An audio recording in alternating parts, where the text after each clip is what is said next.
In this video from FFX, we'll show you how to use an impact driver.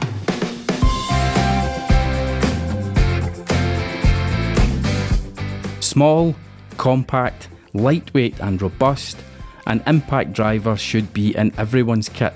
Look for a brushless motor, and with high ampere hour batteries, it'll run all day with ease. An impact driver uses high torque and impacts per minute to drive long screws into tough materials with great speed. As a result, these are the tools of choice for many jobs that require a lot of screw driving, such as fitting decks, fitting kitchens, and first fix applications. When using your impact driver, it's important to note that it has a hex change bit holder, which is very different from the chuck found on drill drivers.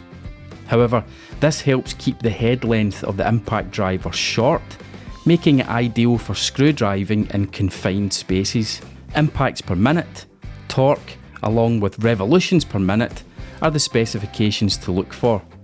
The higher the numbers, the longer and thicker the screws you'll be able to drive into the toughest of materials.